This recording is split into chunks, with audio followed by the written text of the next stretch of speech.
Hi friends, இன்றைக்கி எபிசோடில் நம்ம விஜய் காவேரி 2 பேருமே அவங்க மனசில் இருக்கிற காதலை எப்போ வந்ததுன்னெலாம் சொல்லி பேசுகிறாங்க. இந்த பேச்சுவார்த்தையை முன்னாடியே பேசியிருந்தாங்கன்னா இவ்வளோ பெரிய பிரச்சனை இன்றைக்கி பிரிஞ்சு இருக்கிற சூழ்நிலை வந்திருக்காது. மாமியை வெளியே அனுப்பிட்டு 1 இல்லை 2 கொடுக்குறேன்னு சொல்கிறாரு விஜய்.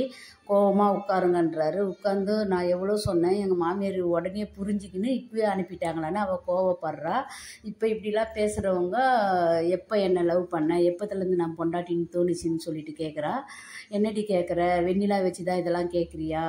நான் முதல் முறை கொடைக்கானல் போனேன், அப்போவே மேலே ஒரு லவ் வந்தது. ஆனால் லவ்வான்னு என்னால் புரிஞ்சிக்க முடியல. 2வது முறை கோச்சிங்கின்னு போனியே, அப்போ நீ இல்லாமல் நான் வாழ முடியாது, நீ தான் என் கூட இருக்கணும், நீ தான் என் பொண்டாட்டி, நான் அப்போயே முடிவு பண்ணிட்டேன்னு சொல்லிட்டு நம்ம விஜய் சொன்னதும் காவேரிக்கு கோபம் வருது.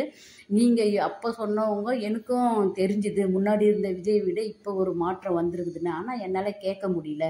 ஏன்னா நான் தான் பணத்தை வாங்கிக்கின்னு தாலி கட்டிக்கினேன், நான் எப்படி பேச முடியும்? பேசி இப்படி ஒரு ஆசை இருக்குதான்னு சொல்லிட்டு கேட்டுட்டிங்கன்னா என் மனசு எங்கே போடணும்? நான் எவ்வளோ தடுமாற்றத்தோடும் பயத்தோடும் இந்த தாலியை கையில் பிடிச்சின்னு வாங்கினு தெரியுமான்னு சொல்லிட்டு காவேரி சொல்கிறா.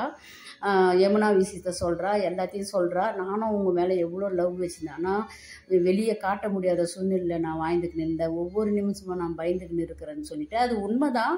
ஒரு பொண்ணு பணத்தை வாங்கிக்கின்னு தாலி கட்டிக்கின்னு மறுபடியும் ஒரு ஆம்பளை கிட்ட போய் கேட்க முடியாது, அது உண்மை. ஆனால் அப்படி இருந்து அப்படி தான் விஜயோட விளையாட்டு இருந்ததுன்னு சொல்லி விஜய் காவேரி எப்படி எல்லாத்தையும் மறந்து ஒரு நாள் விஜய் கூட வாழ்ந்தா, அது தவறு தானே.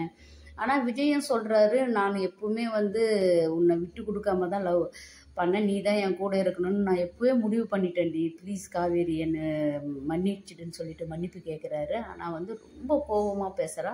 அவங்க அம்மாவோட மனநிலையை புரிஞ்சுக்கிறோ, ஒரு புருஷனோட மனநிலையை புரிஞ்சுக்கோ. ஏன்னா அவர் எத்தனையோ இடத்துல கான்ட்ராக்டை கிழிச்சு போடு, நீ தான் முக்கியம், நீ தான் என் பொண்டாட்டி, நீ தான் முக்கியம்னு சொல்லியிருக்கிறாரு. அந்த இடத்துல அப்போலாம் காவேரி குழப்பத்தோடவே இருந்துட்டு இப்போ இவ்வளோ பேசுகிறா.